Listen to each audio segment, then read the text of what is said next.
What is up, everybody? Welcome back to the GoodeBaker podcast. I'm Nick Baker, and across from me, Shane Good. What's Gooch? And our very special guest, Ben Perkins. How's it going, guys? And we are here to talk to you about some video games. But first, I just wanted to take a second to make sure that you subscribe not only to our YouTube channel, but our podcast feeds, wherever you can get your podcasts. Also, don't miss us on Instagram and our Facebook page. Search GoodeBaker and you'll find us. So now back to the show. What have you guys been playing? We'll start with Ben because I'm actually not sure what you've been playing. Last couple of weeks I've been really busy, so I pretty much just been playing Warzone. Pretty excited with the new season that came out, though, even though my battle pass didn't carry over. But yeah, that's kind of a bummer with those. Yeah, but I really like the new stuff they've been doing, and like adding the extra drops, extra weapon drops, and all that, and just like filling out the field as far as the weapons that appear, and just being a lot more variety of weapons that are showing up. Yeah, for sure. I definitely like that they swapped in the Odin for the Scar, because I feel like the Scar was super overpowered in the early game, especially if you got like a green one. Yeah, exactly. And it's really cool. I just started like within the new season, right at the end of the last season, actually using loadouts and like playing the game like the proper way it's supposed to be played. And just so much better to be able to use your own loadouts with your own, kill streaks and all that, and actually see some results instead of just grabbing random weapons the entire time. Oh yeah, I mean it's so much better once you get your own weapons in that game. It's like night and day. 100%. But Shane, what have you been playing? I have been playing League. I know. Yeah, this is why we didn't start with you. Yeah, I know. I got to my gold promos on a couple different accounts, and I just have been lazy and haven't gotten the gold. So I've gotten all my accounts pretty much right there, and I'm just like, I'm almost there again.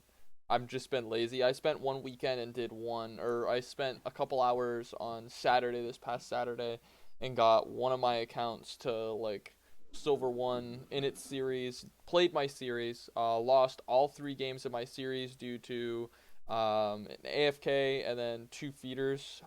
I think I went like over 14 kills, like 14 and 5 as jungle, and like I got 14 and 5 on one of them, and on the AFK game we just surrendered at 15. But yeah, terrible games. I played great, but my team just didn't understand how to play the game. So, but do you think that there are like a lot of new players coming to that game, or is that the problem, or is it just like players are just not good?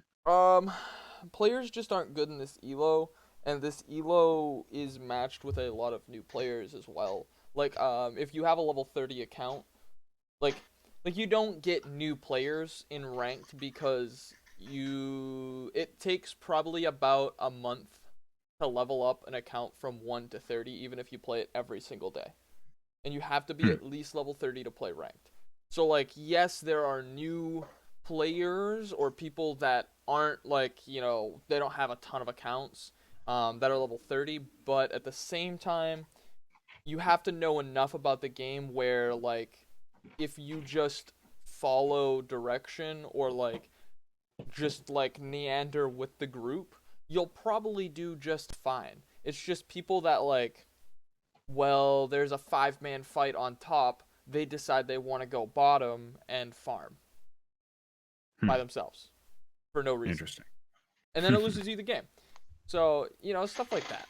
It's just real stupid shit. But what have you been playing? I have some guesses, but yeah, I'm sure you can guess both of them. I've been playing a lot of Warzone for sure. Haven't gotten too many more kills. We got 2 more this week, and felt super good, man. Whenever you can win a match of that game, it's just top of the world feeling. But I've also been playing Final Fantasy VII. I'm getting to the very end of that one. I'm in chapter 16, I think, now. Nice. And man, yeah, I can't say enough about that game. Obviously, I've talked it to death before and after release, so I don't want to go too deep into it. But yeah, loving it. But let's get into the big topic. And I say that because we only have one, but it's a big one. It is a big one. Big topic of the week. Last of Us 2 and Ghosts of Tsushima have new release dates. So Last of Us Part 2 was delayed a few months ago, and it's now getting its release. It was delayed indefinitely, which scared a lot of people.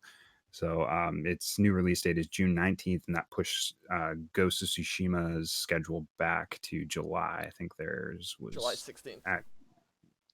July 16th. And I think they were actually coming out in June before. So they just kind of pushed that one back a month, and Last of Us back a month. So the news comes also with a warning that some footage and possible spoilers have been leaked of the Last of Us actual story that hasn't appeared in any previous trailers. So if you don't want the game's story ruined for you, be careful. They also Naughty Dog tweeted out this quote: "We know the last few days have been incredibly difficult for you. We feel the same. It's disappointing to see the release and sharing of pre-release footage from development. Do your best to avoid spoilers, and we ask you to not spoil it for others. The Last of Us Part 2 will be in your hands soon. No matter what you see and hear, the final experience will be worth it." So I had a few questions that I just jotted down here. Do you guys care if a game's story is spoiled for you? I know that it's kind of a weird question to ask because I'm such a story guy. I hate it when a story is spoiled for me. But what do you guys feel? I think it depends on the game for me. Like, obviously, if it's like a completely story-driven game like The Last of Us or something along those lines, then it definitely matters for me. Whereas if it's like a Call of Duty, the campaign's going to be fun, but it's not the only thing I'm playing it for. Right, But I'm definitely, as far as me, I pretty much try to stay away from like all spoilers. And like, especially like I've always like especially in like The Last of Us, I always love those kind of mystery games and stuff like that where you don't know what's going to happen or there's a twist in the game. And I just personally like to go in pretty much blind into those type of games. Being married to the queen of spoilers must be rough. Yeah, I pretty much just like have to avoid my wife and all of the internet, so just blacked out completely. Exactly. Seems pretty legit. I mean, for me, I think that spoilers don't really affect me at all. I play a lot of like, you just look at the types of games that I play in general. I play a lot of games that aren't story driven at all, and a lot of times in RPGs I will play the story through once, and then like things like Path of Exile, like I played the story through so many times that like it just gets very dry and boring. So I don't really pay attention to story too much. I mostly like mechanics, what the game has to offer for replayability, and like, but that's just the type of games that I like to play. So yeah, I can definitely see that too. Yeah. And also, do you think trailers have gotten out of control with spoilers? The infamously the Final Fantasy VII trailer that came out right before release, it had a bunch of like story details and things that were not in the original game that were a little bit ways into spoiler territory. So what do you think, trailers getting out of hand with it? I personally feel like they are. That's just my personal opinion on it. I feel like it's kind of like also just all of media as a whole right now, especially movie trailers. Oh yeah, for You sure. just kind of see that like there's so much media oversaturation now that they kind of want to grab you at some kind of crazy moment, whether it's the video game trailer or movie trailer. But unfortunately, I feel like you get the content ahead of time, and then sometimes when you're playing that game or watching that movie, you feel a little let down because you've seen most of it before. Yeah, that is like the main crux of it all, I think. yeah, I definitely agree with that. I think that yet again what Ben said with the media in general, like there's just so much like people like I get the idea of like people not wanting to buy something they don't think they're going to enjoy. But like, cause back in the day, you know, you guys remember demos. Like, we all had demos of games, and it was like, oh yeah, like I'll just play the demo, and if I like it, then cool. If I don't, then like it was just a demo. So like, For sure. it almost feels like they're trying to like, cause obviously we've gotten so far away from demos, but it kind of seems like they're trying to just throw a demo in, but everything needs such a big hook to interest people nowadays that I feel like showing that story piece is supposed to be like, oh yeah, you saw this piece, but what happens next? And then you get to what happens next, and you're just kind of like, okay, you know? Yeah. What happens next is almost like less exciting than what you've already seen. Yeah, right. The spoiler culture with like you said, everything is just out of control. Was trying to think of the last movie, the last movie I actually saw in theaters, but the Sonic trailer. I think that was the last movie that I saw. The trailer for that. If you watch the movie, you can pretty much like pick out the pieces that they changed from the trailer. So it's interesting that they kind of throw these things at you like red herrings Mm-hmm. that inevitably will be changed. Great example is the Infinity War trailer. Yeah. Initially, when they put that out, the Incredible Hulk was a part of that, but if you actually go back and watch that movie, Bruce Banner's not able to transform throughout the entire movie. So that little bit that they added at the end where they're all running to the war, Mm-hmm. like it never happened like that. So it's interesting. I wish that they would do more things like that, like subvert expectations. Yeah, I don't mind that at all. I think that's pretty cool. Or you might be a little worried that it's a spoiler, but then it kind of almost it's even better because it's like a complete surprise when that happens. Yeah, it's like an unspoiler. Yeah, Unspoiler. anti-spoiler. But yeah, Cool. yeah. So let's move on to our next little segment here. I decided that this week we could, now that we have such a special guest on the show, we can Oh man, make some crazy predictions for what next gen's gonna offer, and also whatever the hell Nintendo's gonna do in the shadow of Xbox and PlayStation this fall. So let's do our console launch game predictions. We'll give 2 multi-platform games that we hope or think each console will launch with, and then we will give give one console exclusive for each Xbox and PS5.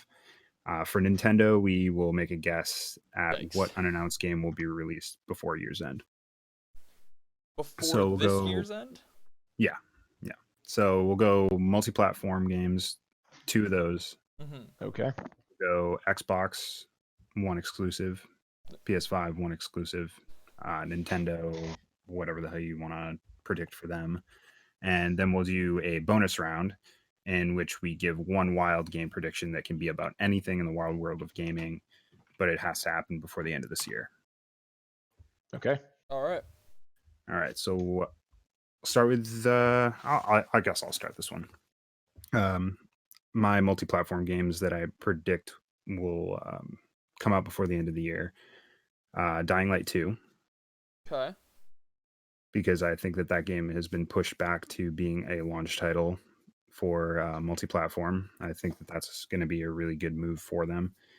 That game looked awesome when they showed it at E3 last year, and I can't wait to see more of it. And my other one is going to be Resident Evil 8. I think that they're going to Really?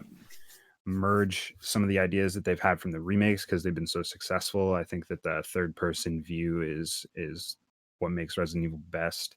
And I think that they're going to take a lot of the true horror experience stuff from the Resident Evil 7 first person game that came out. I think that they're going to take that and run with it, like make it a little bit more grounded, um, and just make people fucking crazy all around you, and make that kind of the experience itself, almost like a Dead Space where you're alone amongst Mm-hmm. this crazy bullshit that's going on. Mm-hmm. So, whoever wants to take the floor next for the multi-platform stuff. I guess I'll go ahead. You want to go ahead, Shane? Or? You got some? I mean, I've got something if you don't, so it's up to you. Okay. Pretty sure this is already confirmed. I was doing a little research on it before. They pretty much said it's confirmed, but it could be a little later than launch. But obviously, everyone knows about Battlefield 6 coming out from EA. Yo.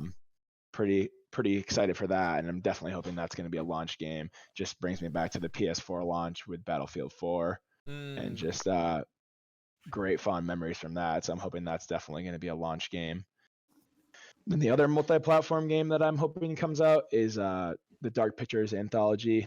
It's going to be Little Hope. It's like the Man and Madame sequel they're doing, and that's supposed to come out before the end of the year. There's not really any actual launch date or anything yet, but I think that'd be really smart for them to drop it around holiday. So hoping that comes out. It's really fun, like coach co-op game. You can pass the controller and stuff, and I really like those style games, especially with like having friends over and stuff.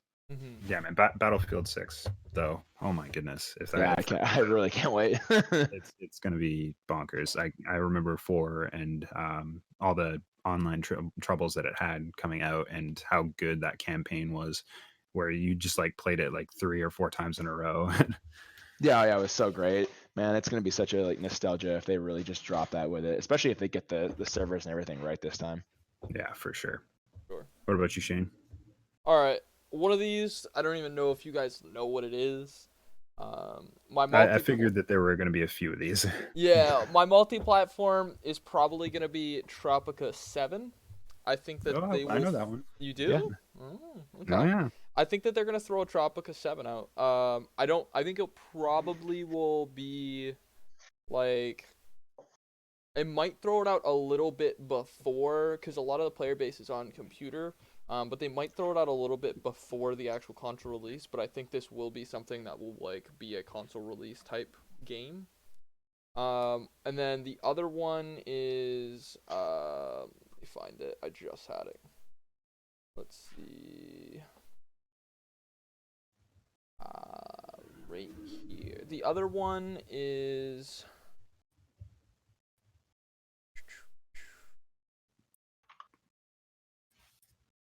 there it is. Skull and Bones. Oh yeah, you're bringing that one back from the grave. I think that I know that they were like, look, not gonna happen. We're not gonna do it. I've seen stuff. I've seen like people like in the industry tease it a little bit, like something like it. I don't know if it will be Skull and Crossbones, but I think that something like that game will be on console release for multi-platform. I don't I mean, know. it would make a lot of sense for it to come out at the beginning of a generation, just because it seems like one of those types of games that would test the new hardware, like all Yeah. that water physics, all the different like artillery physics that you'd have to have for like big ship battles like that. I think that's a big reason as to why Black Flag came out around that time too. It was kind of pushing the Mm-hmm. PS3 and Xbox 360 and really kind of testing the waters for the PS4 and Xbox One. Yo. Yeah, those are some of the best games that come out at the end of the life cycle. Oh yeah, for sure. So I guess you want me to just throw out my Xbox exclusive? Yeah, sure. We'll do it like that. And we'll Yeah. go backwards. Yep. I think that the Xbox exclusive won't stay Xbox exclusive forever, but I think that it will actually come out Xbox first, and it will be there for a significant, like a longer period of time than PS4. So I'm counting that as my Xbox exclusive. Uh, I think Planet Coaster is going to come out with a new game. Planet Coaster, Yep. another tycoon style thing, right? Yep. I think that they're gonna come out with something. They like Planet Coaster was primarily done through like Steam and stuff like that. Like that's where they sold their most of their game.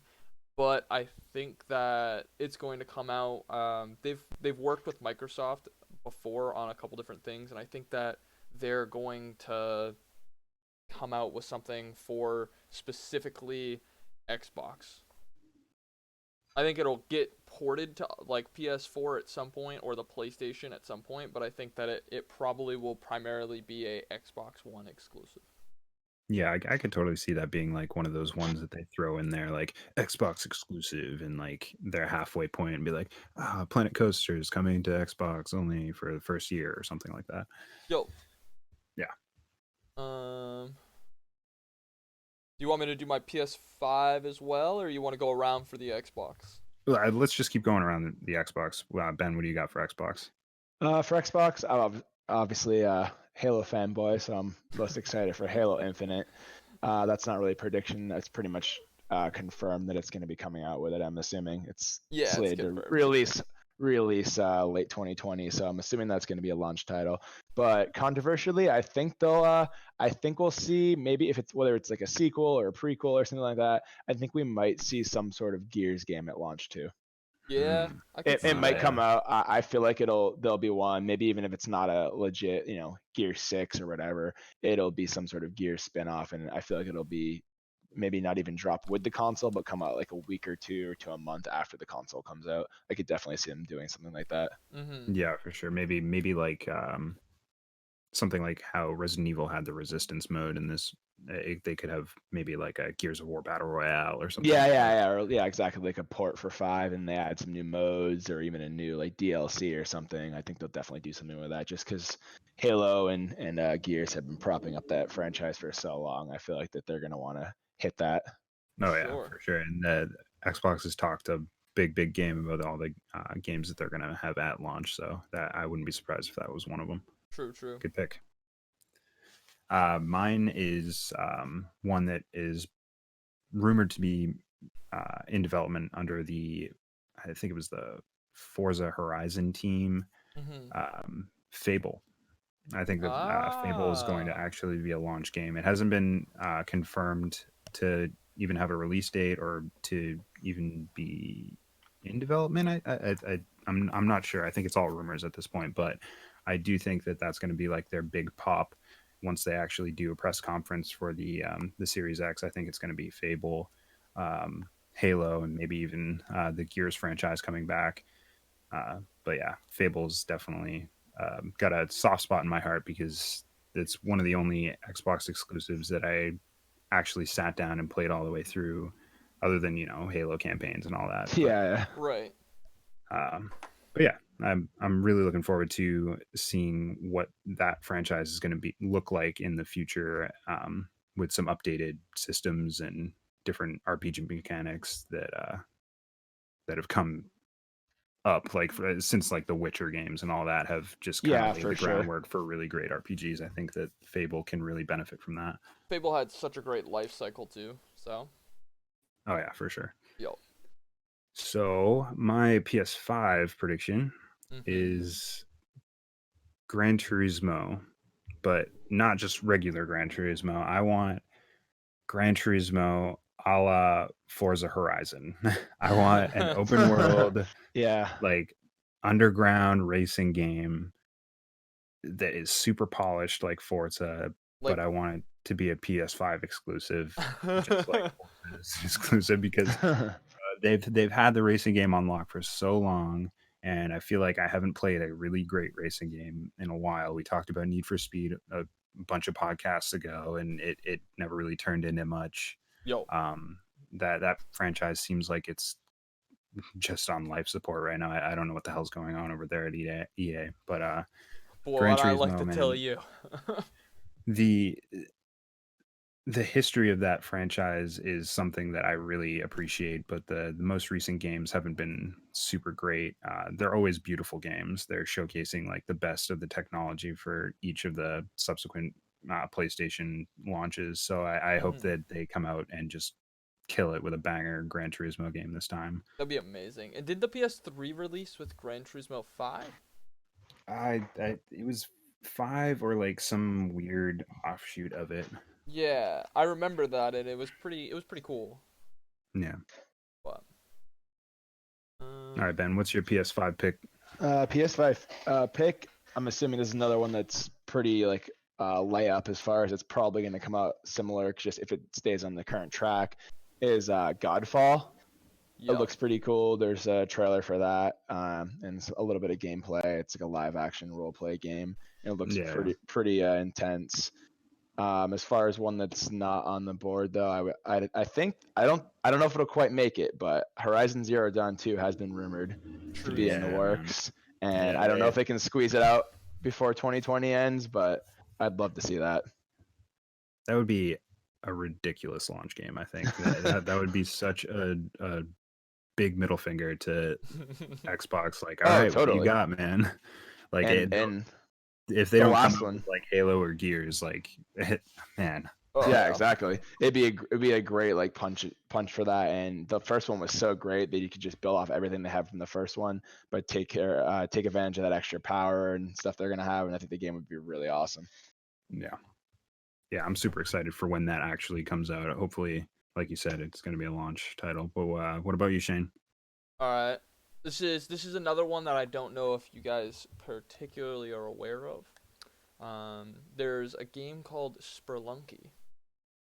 Um, it doesn't have a like announce date, but it is in development. Spelunky 2. It I very easily could see that being a really cool launch title for like the PlayStation 5. It did really really really well on PS4 and it did incredible on computer as well, and it was only on PS4 and computer. So I'm assuming it probably will be a PS4 exclusive. I'm not sure. They usually like they say PS4 exclusive, and then like 2 years later they put it on computer. So Mhm. like I don't I don't know how that will work out, but yeah. So that's my. Yeah, I never actually got around to playing Spelunky, but a lot of people really loved that game. It's very good. It's a lot of fun. It's a good like split screen grab somebody like just around you and anybody can play this game. It's a very Is it a casual game. roguelite? Kinda not really. It's like a roguelike, but you explore like more like puzzles. You like go through tunnels as puzzles. Hmm. Did you ever play the game Fireboy and Water Girl? No. I've seen the gameplay, but I've never played it. It's like a Flash player game from the early 2000s, but it's like you have two people that a lot of obstacles can't be done without the other person, or Okay. they All right. become wildly easier when you have another person to play with. Mhm. So it's very much like a co-op, or can be a co-op. There are ways to do it by yourself, but it's like a kind of like a co-op. Um, but yeah, so my Nintendo one, as the people know that watch this, don't really, I'm not super super into Nintendo stuff. But you got a Switch now. It's true, I do have a Switch now.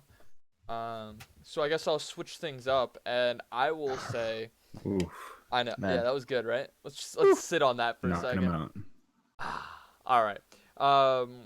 I'm gonna probably go ahead and say that they're going to do some sort of crazy, like Pokemon add-on. Like it's not a solo game, but I think that we'll see, um, like a surprise DLC, like something that will have like a couple weeks, maybe less than a month, and it will just kind of be out.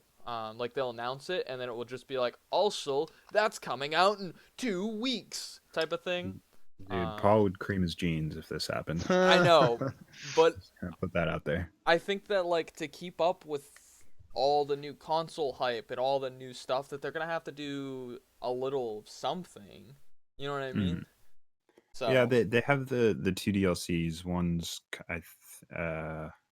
June, I think. One's coming out early June, and I think the other one's slated for like fall sometime. Mhm. But yeah, I think that a year ending DLC would really be a shock to a lot of people and give some more content for that game that I feel like was kind of lacking in end game content. Once you actually beat it, there's really not too much to do. So Yeah. people are really thirsty for that DLC, and those Pokemon fans go through it, man. It's Oh crazy. yeah. Paul does. He really does. No. Um, for my wait, no. Everybody else has to do PS5, right? Or was I the last one to do PS5? Everybody else has to do Yeah, Nintendo. you just did Where? Nintendo. So What am I it's doing, dude? Ben's turn to do Ben, Nintendo. hey, Nintendo, what's up, man? get this done. Okay, I got this. I obviously haven't had a ton of time to put into the Switch. We do own one, but my wife usually plays it. Um, One I have been anticipating though that I saw. Not There's not a ton of information on right now, but it's being developed by Ubisoft. Is Gods and Monsters. Mhm. It's going to Yeah. be like an open world action adventure game. They have a little bit on it. It's pretty quiet though. There's no trailer or anything yet. I don't think. They don't have a release date. They have a pre-order, but no release date. They're saying maybe the end of 2020 or maybe 2021, but I think they'll get it out for 2020 just so they have a cool like open world action game to kind of compete with the next gen stuff coming out. Yeah. Right. I think that that one was one of the ones like Watch Dogs that was pushed back at the beginning of this year Yeah, yeah. for really an unknown reason because it was all before the coronavirus even happened. They were getting pushed back. I think they were just changing their release schedule for a lot of things. That's when Dying Light was pushed and like all those other games were pushed too.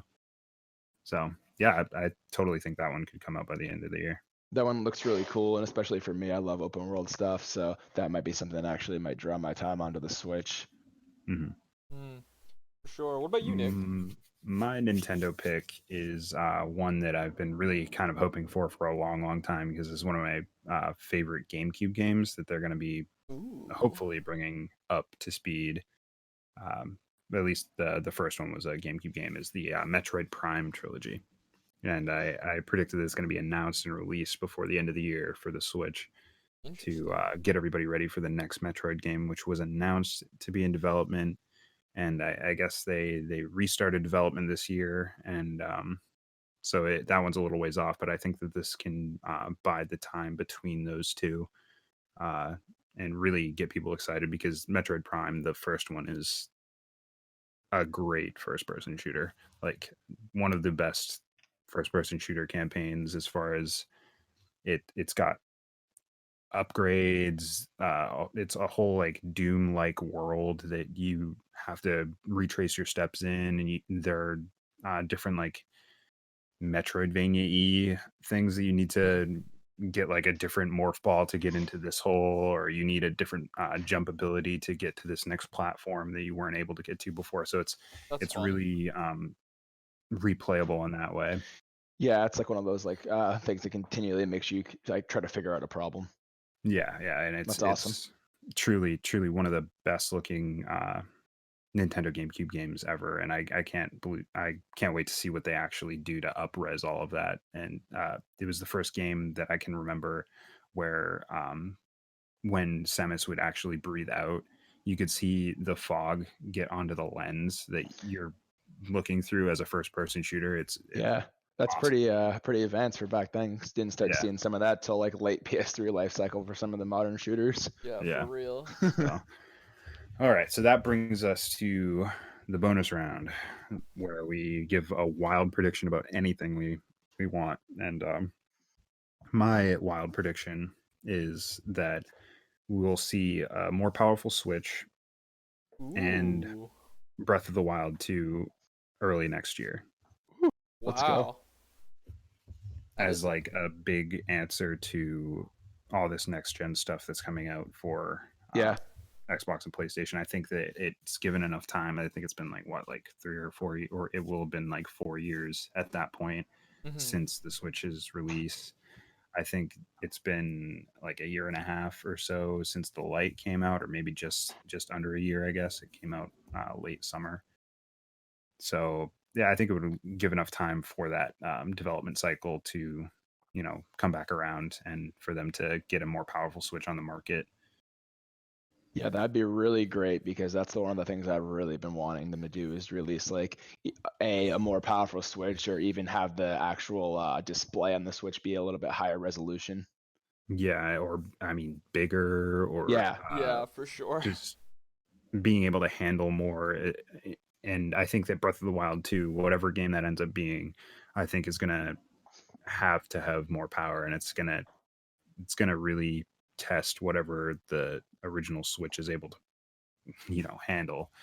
So I think that giving it a bit more of a bit more muscle to that handle makes more complete of Breath of sense. the Wild. I mean, Especially with like yeah. how the remote play and stuff is coming out now where you can use your console and stream the games to your iPad or your phone. It really would make sense to have something that's got a lot more power just so they can actually match up with that stuff that's coming out. Mm. Yeah, for sure. Especially with Ryzen's new series, their 4000 series processors that will probably be in production very like they're already in kind of like development and they will be in production probably at that point. And those processors are like um they make half the amount of like they take half the amount of my processor and they produce as much power as my processor does right now. So half the amount of power means half the amount of heat. And like a big issue with, putting so much power in something so small is just heat distribution and how to kind of like keep the system cool enough where it doesn't start tearing when you're playing games and stuff like that. So definitely could see that actually. All right, Ben, what's your wild prediction? Okay, man, I don't know. I'm just gonna make this prediction. I have no idea if this is even close to realistic, but I'd really like to see a GTA 6. Oh, I know that's like pretty impossible, probably, but I just remember back with GTA 5 how they pushed it out right at the end of the PlayStation and Xbox 360 life cycle. Yep. I remember. I think I don't quote me on this, but I think they announced the release of GTA 5. I think like in September, somewhere around mid-September of 2013, and it came out in like early November, I think, or late October. So the announcement was only like a month and a half before they dropped GTA 5, Yep. and I mean it wouldn't be impossible just since they've had 7 years to work on GTA 6. I'm gonna predict that maybe we'll see at least a drop of a trailer or something for GTA 6 by the end of the year. But it would be really cool if they pushed it out for the end of this life cycle. man, imagine what that game's gonna look like. Like Yeah, just it's thinking back to not Resident Evil, Red Red Red Red Redemption. Red Dead Redemption 2. Wow, why is that so hard to say? And how beautiful that game was. The detail of that world, everything. If they put even, oh man, it's gonna be half absolutely that, insane. yeah. I feel like each open world game that comes out, like each time further down the line, it's like, oh, this map's the size of this small town. Then it's like, this map's the size of New York City or something. Like, just keeps getting crazier and crazier. Like, I Yo, can't wait to Right. play it. And man, it'd be really cool if they just shocked everyone and put that out. that'd be nuts. That would be nuts. All right, Shane. What's your pie in the sky idea? All right, I have two and a joke. Two and a joke. All right. Let's Two and a go. joke. All right, you Is want this the? like where we guess the joke? No, you already know the joke. All right. It's Skate 4. That's the joke. Oh, Now that we have Skate 4 out of the way, the first one that I really think is gonna happen, I think that we're going to see Orcs Must Die 3. So originally that's supposed to come out on Stadia, and I think Stadia is such a fucking flop right now that they're going to put it out on probably everything. I think that it's going to end up being like, because the game's pretty much already made, it's just like what console are they going to put it on, what, like, and it was just supposed to be a Stadia exclusive. So now I think that they're going to probably put it on like PC and Xbox. I don't know about PS4, but I think that it's definitely something that we'll see. I don't know when, maybe like next year or something like that. Hmm. Um, Much like Ben, my second thought is Elder Scrolls 6. ooh, you guys, man, you Yeah.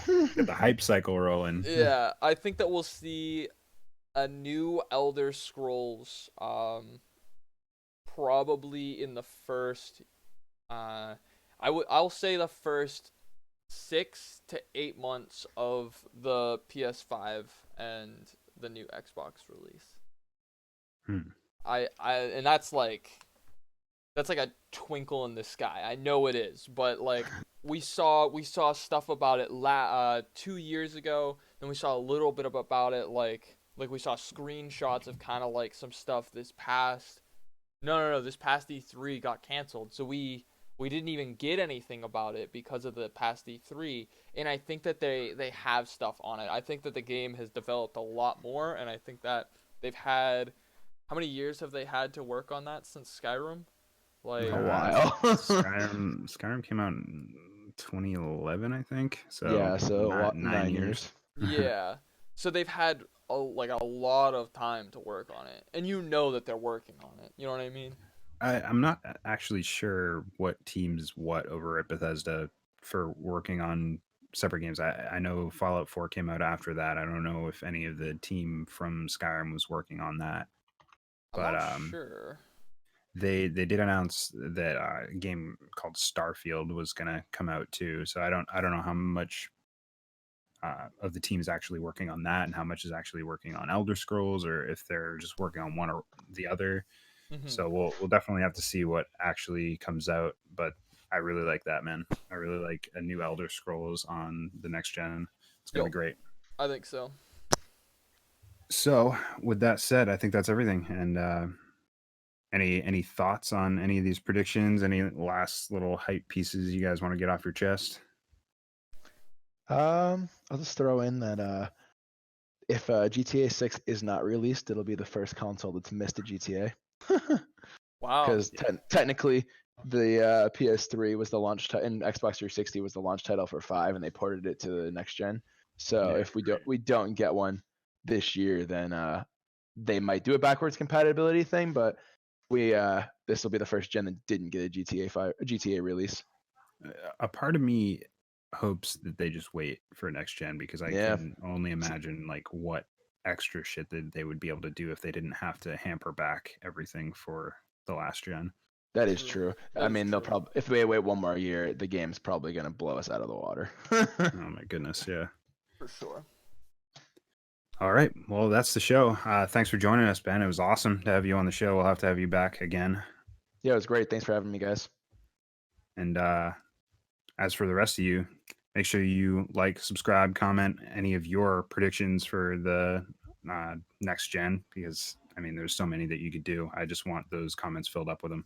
But I guess we'll see you next week. Peace. Peace. Bye.